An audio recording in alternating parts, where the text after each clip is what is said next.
नमस्कार। संतोष की रिपोर्ट में आप सबों का स्वागत है। और आज हम संतोष की रिपोर्ट में बात कर रहे हैं मैच फिक्सिंग की। जी हाँ, ये कोई क्रिकेट मैच नहीं है, ना ये कोई फुटबॉल मैच है।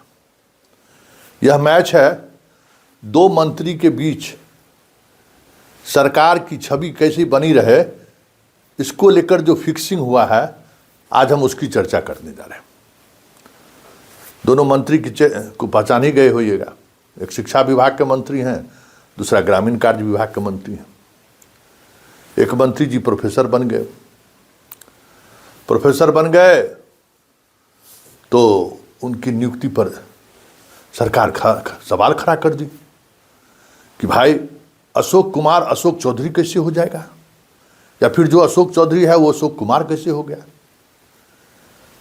ये सवाल किसने उठाया, जरा इसको सोचिए। देखिए, आज की राजनीति में जो कुछ भी हो रहा है, जिस स्तर पर हो रहा है, उसको समझने की जरूरत है। हमारे आपके बस में बहुत सारी चीजें हैं नहीं, लेकिन जब आप चीजों को समझ जाएंगे ना कि हो क्या रहा है, तो फिर बहुत सारी चीजें आपको वैसे भी समझ में आनी शुरू हो जाएगी। पूरा देश स्तर पर हुआ कि बिहार में एगो प्रोफेसर बना है मंत्री, जिसका नाम अलग है।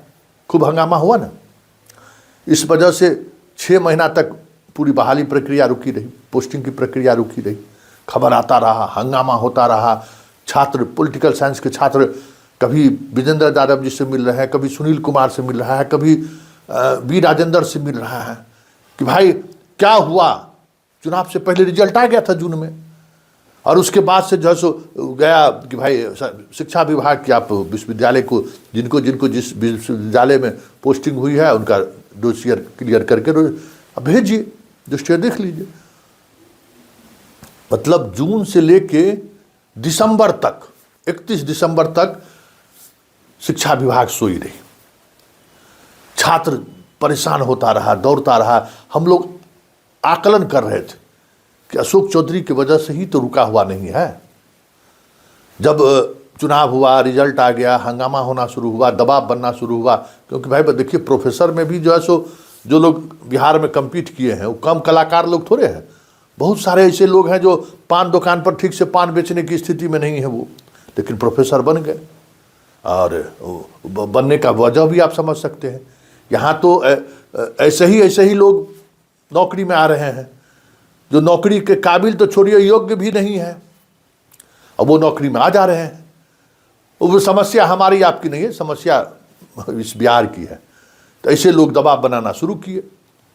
तो जब दबाव बनाना शुरू किए तो अब मंत्री जी 6 महीना से रोके हुए थे, तो क्या करते। कुछ मैच जब फिक्सिंग था कि चुनाव होगा, रिजल्ट होगा, किसकी सरकार बनेगी, क्या होगा, बाद में जो इस बात को लेकर जो हंगामा शुरू होगा, तो नीतीश सरकार की या शिक्षा मंत्री जो लोग हैं उसकी बदनामी होगी कि देखिए किस तरीके से अपने मंत्री को इन लोगों ने बहाल करा दिया है। सवाल वो नहीं था, सवाल को समझिए। तो 1 तारीख को जनाब लिखे आयोग को। तो आयोग को तो हम खबर चलाए ही थे। तो आयोग तो कह दिया कि देखिए डीएम सर्टिफिकेट दिए हैं अशोक कुमार एलियस अशोक चौधरी करके। एलियस नहीं, मतलब इनका नाम अशोक कुमार भी है और अशोक चौधरी भी है। डीएम का कास्ट सर्टिफिकेट है, जबकि डीएम का कास्ट सर्टिफिकेट जरूरत है, निचले के जरूरत है। वो सब अपना उसमें लगाए हुए हैं। तो जो कागज़ हमको दिए, अब जो हमारे सामने में सर्टिफिकेट के साथ जो उपस्थित हुए, उनका हमने परिणाम दिया है। अब अशोक कुमार, सारा डिग्री उनका अशोक कुमार के नाम से। अब मंत्री अशोक चौधरी के रूप में कैसे शपथ ले रहे हैं, उससे आयोग को क्या मतलब है। आयोग प्रोफेसर बहाल करने गया है, उसका कागज जांच करेगा कि अशोक चौधरी मंत्री कैसे बने हैं, उसका कागज जांच करेगा।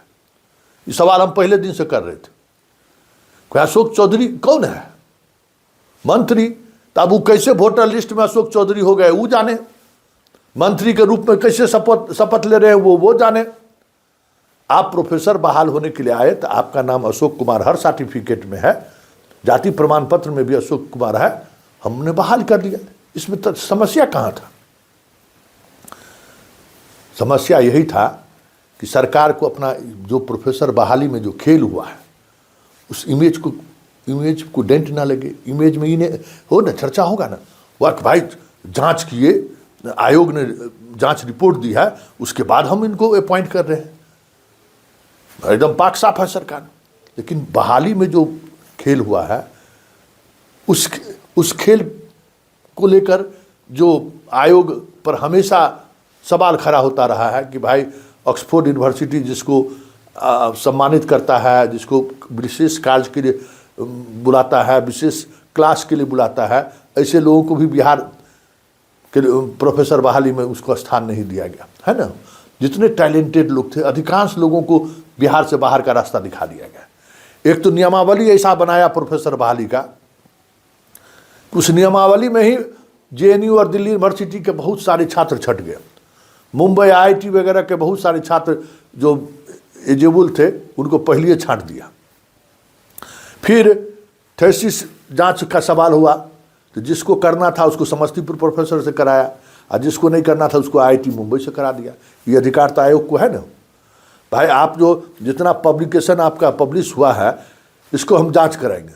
2 कमेटी बनाया आयोग, एगो हार्ड जो देश के जाने माने उसमें प्रोफेसर थे, और एक जितना मकैया कॉलेज का प्रोफेसर था उसको बनाया। जिसको करना था उसको भेजा मकैया कॉलेज के पास, उस सब में 10 नंबर दे दिया। जिसको नहीं करना था वो भेज दिया आईआईटी मुंबई जेएनयू वाले के पास, उसको नंबर देने में रगड़ के दिया 6 नंबर 5 नंबर, वैसी छट गया। अनुभव प्रमाण पत्र जांच करने के लिए दिया तो उसमें रजिस्ट्रार का साइन है कि नहीं, एगो कुल्लू लगा दिया, हो गया। बाकी लोगों का सब छट गया। जिस बिहार के जितने अनुभवी वाले अनुभव वाला दिया है उसमें 90% ऐसा है जिसको सैलरी उलरी कभी नहीं मिला है। अनुभव का क्या मतलब होता है? गेस्ट टीचर में पढ़ाया उसको अनुभव मिल गया है। हेड ऑफ डिपार्टमेंट जो है पढ़ाने के लिए रख लिया, कुछ दिन भाई हमारा क्लास तक देख लिया करो, उसको भी अनुभव दे के अनुभव काउंट करके 10 नंबर दे दिया। तो इन सब चीज़ों पर सवाल खड़े नहीं हो। जब ये शिक्षक लोग, आप बताइए ना कि विकलांगता के आधार पर जो है सो बाहर हुआ, कान से सुनता नहीं है, और उस शिक्षक प्रोफेसर मोतिहारी में महिला प्रोफेसर है, वो आराम से जो है सो सुन भी रही है, क्लास भी ले रही है, पढ़ा भी रही है। अब आप सोच लीजिए। तो ये सारी चीज़ें जो चर्चा होगी जब ये लोग अब कॉलेज में जाएंगे पढ़ाने के लिए, और पता चला कि पॉलिटिकल साइंस का स्पेलिंग लिखने नहीं आ रहा है, तो जो भद पिटेगा उसको काउंटर कुछ करेगी ना सरकार।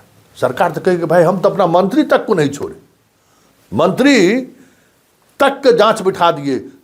अखबार में छोटी सी कतरन वाली एक खबर छप गई थी। बात समझ में आया ना? इस पॉलिटिक्स को समझिए कि सरकार अपने कुकर्म को, इस बहाली में जो कुकर्म किया है ना, उस कुकर्म को छुपाने के लिए ये सब फिक्सिंग मैच है। अशोक चौधरी जाएंगे भी, ज्वाइन भी करेंगे, और सारे नियम कानून परिनियम को हवाला देते हुए ज्वाइन करेंगे, और 1 घंटा में छुट्टी भी इनको सेंक्शन हो जाएगा प्रोबेशन पीरियड में, समझिए, क्योंकि ये माननीय है। तो ये सब खेल है, इस खेल को समझिए। और ये बिहार है जो अब जिस क्षेत्र में हम लोग अपना धाक जमाते थे ना, शिक्षा के क्षेत्र में, अब वो भी अब समझ लीजिए कि आने वाले जनरेशन के लिए बिहार में पढ़ने पढ़ाने की स्थिति भी नहीं रहेगी। हम ऐसा बिहार छोड़कर हम लोग जा रहे हैं। तो ये सारा जो कुछ भी खेल हुआ है, ये एक फिक्स खेल है जिसके सहारे पब्लिक के अंदर ये कन्फ्यूजन बना रहे हैं कि नहीं सरकार ने बहाली बहुत अच्छे तरीके से किया है। देखिए मंत्री को भी नहीं छोड़ा है, जांच करा के एक रिपोर्ट लिया है, तब अब मंत्री को बनाया गया है। और देखिए मीडिया में किस तरीके की नैरेटिव सेट की गई, किस तरीके से उनको उनके सवालों को जोड़ा गया कि दोनों मंत्री हैं, दोनों मंत्री दलित मंत्री के बीच विवाद की वजह से अशोक चौधरी को बेवजह कटघरे में खड़ा किया गया। इस सब तरह का भी खबर चल रहा है ना, चलाया जा रहा है ना। तो आजकल खबर भी चलाई जाती है उसी तरीके से। तो तमाम इन चीज़ों को समझने की जरूरत है, और एकदम आँख खोल कर रखिए, तब ठगा महसूस नहीं करिए। चलिए, धन्यवाद। संतोष की रिपोर्ट में फिलहाल इतना ही। नमस्कार।